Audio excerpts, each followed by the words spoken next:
56%, 56% वो आंकड़ा है जो दुनिया भर में होने वाली डेथ्स में कार्डियोवैस्कुलर डिजीजेस का हिस्सा है। और जब भी हार्ट अटैक या ब्लॉकेज की बात आती है तो एक नाम सबसे पहले सामने आता है और वो नाम है कोलेस्ट्रॉल। लेकिन क्या कोलेस्ट्रॉल वाकई में हार्ट अटैक की वजह है, या ये दशकों पुराना एक मेडिकल मिथ है जिसने लाखों लोगों को जीवन भर स्टैटिन्स की डिपेंडेंसी में डाल दिया है? नमस्कार, मैं हूं अमित देशपांडे और मेडिकल मिस्ट्रीज़ में आपका स्वागत है।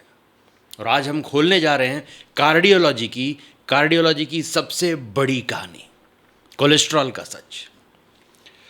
सबसे पहले आते हैं उस थ्योरी पर जिससे हम बिना सवाल किए मानते आ रहे हैं कि आर्टरीज में कोलेस्ट्रॉल जमा हो जाता है, प्लाग बनता है और वही ब्लॉकेज से हार्ट अटैक होता है।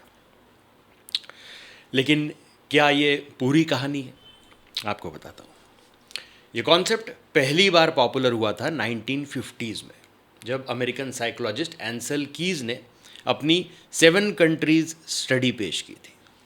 उन्होंने कहा कि सैचुरेटेड फैट और cholesterol intake directly heart disease से जुड़े हुए हैं। ये स्टडी इतने सालों तक गाइडलाइंस का फाउंडेशन रही, लेकिन अब दशकों के बाद सामने आया है कि एंसल कीज ने कंट्रीज जो सेलेक्ट किए थे अपने ट्रायल में, वो सेलेक्टिवली चूज़ की थी। जिन्होंने उनकी हाइपोथेसिस को सपोर्ट किया और जिनका डेटा उल्टा था उसको इग्नोर कर दिया गया। अब आते हैं उन रिसर्च पेपर्स पर जिन्होंने इस एंसल कीज के मिथ को हिला दिया। 2016 में BMJ ओपन में एक लैंडमार्क रिव्यू छपा जिसका टाइटल था लैक ऑफ एन एसोसिएशन और N inverse association between low density lipoprotein, cholesterol and mortality in elderly, a systematic review. इसमें करीब 68,000 एल्डरली लोगों का डेटा एनालाइज किया गया और कंक्लूजन ये निकला कि LDL यानी so called bad cholesterol, LDL जो कि बैड कोलेस्ट्रॉल के नाम से जाना जाता है, एक्चुअली लॉन्गर लाइफ से जुड़ा हुआ है, ना कि ज़्यादा मॉर्टेलिटी से। यानी कोलेस्ट्रॉल को विलन मानना शायद ओवर सिंप्लीफाइड है। अब बात करते हैं स्टैटिन्स की, जो दुनिया की सबसे ज़्यादा प्रिस्क्राइब्ड ड्रग कैटेगरीज में से एक है। इस ड्रग कैटेगरी में लिपिटॉर, जो कि एक स्टैटिन है, इसने फाइज़र को $100 बिलियन से ज़्यादा रेवेन्यू दिया है। स्टैटिन्स कोलेस्ट्रॉल को लोअर करने के लिए एक दवाई जो दी जाती है। लेकिन क्या स्टैटिन्स सच में ज़िंदगी बचाती है? एक और पेपर बताता हूँ। पेपर था primary prevention of acute coronary events with lower statin in main and women with average cholesterol levels. ये जामा में छपा था, जामा जर्नल में छपा था।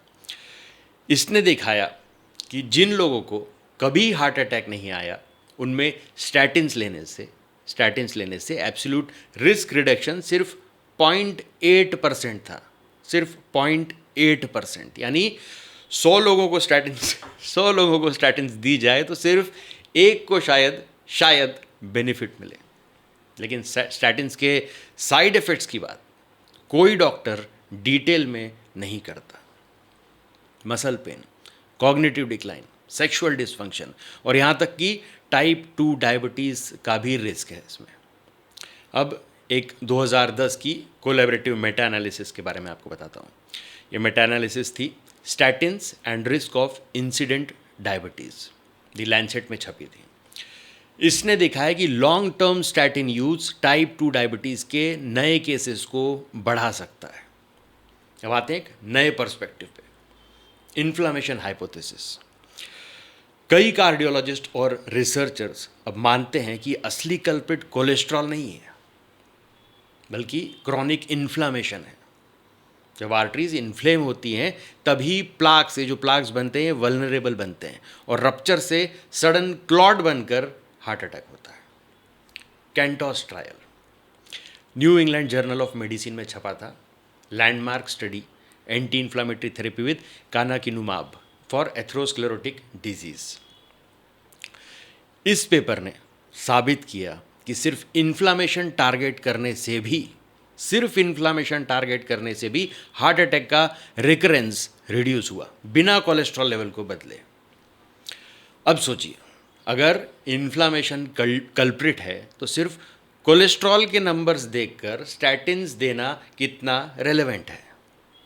एक आई ओपनर पेपर 2015 में छपा था, expert review of clinical pharmacology में, the great cholesterol myth, 10 flawed arguments against cholesterol and saturated fat. अब इस पेपर ने साफ बताया कि दशकों से फ्लॉड स्टडीज़ के बेस पर लोगों को डर में रखा गया है। अब एक और बात करते हैं, अब आते हैं डाइट की तरफ। बहुत समय से, कई सालों से बटर, मक्खन, घी, एग्स सब डिमोनाइज होता रहे, लेकिन 2020 में US dietary guidelines advisory committee ने कहा cholesterol is not a nutrient of concern for over consumption. यानी डाइटरी कोलेस्ट्रॉल और ब्लड कोलेस्ट्रॉल, डाइटरी कोलेस्ट्रॉल और ब्लड कोलेस्ट्रॉल का डायरेक्ट लिंक साइंटिफिक एविडेंस में इतना स्ट्रांग नहीं है जितना मीडिया में बताया गया है। तो अब सवाल उठता है कि डॉक्टर्स क्यों इतना पुश करते हैं स्टैटिन्स को, हर पर्चे पे स्टैटिन्स, और क्यों फार्मा इंडस्ट्री साइलेंट रहती है साइड इफेक्ट्स पर। जवाब सिंपल है, statins multi billion dollar market है और फार्मा फंडेड ट्रायल्स इन ड्रग्स को कंटिन्यूसली जस्टिफाई करते रहते हैं, लेकिन सब डूम नहीं है। कुछ डॉक्टर्स अब कैल्शियम स्कोर, इन्फ्लामेटरी मार्कर्स जैसे HSCRP जैसे एडवांस टूल यूज़ करके अब वो डॉक्टर्स पर्सनलाइज्ड रिस्क प्रोफाइल्स बना रहे हैं ताकि हर पेशेंट को कुकी कटर प्रिस्क्रिप्शन ना मिले। एक हार्वर्ड स्टडी में पाया गया था कि मेडिटेरेनियन डाइट, जिसमें ऑलिव ऑयल, फिश, वेजिटेबल्स और थोड़ी सी रेड वाइन शामिल होती है, वो स्टैटिन्स जितनी इफेक्टिव हो सकती है हार्ट अटैक रिस्क को कम करने में। ये data Mediterranean diet and cardiovascular risk reduction title से न्यू इंग्लैंड जर्नल में छपा था। अब आखिरी सवाल यही है कि क्या हर कोलेस्ट्रॉल लेवल को एग्रेसिवली कम करना एक सही अप्रोच है? क्या स्टैटिन्स हर किसी के लिए ज़रूरी हैं, या लाइफस्टाइल, डाइट और इन्फ्लामेशन पर फोकस ज़्यादा मीनिंगफुल होगा? अब देखिए, समझिए, हार्ट अटैक्स मल्टी फैक्टोरियल होते हैं। Genetics, stress, smoking, inactivity, high blood pressure. सिर्फ कोलेस्ट्रॉल को विलन बनाना शायद साइंटिफिक तौर पर उतना एक्यूरेट नहीं है।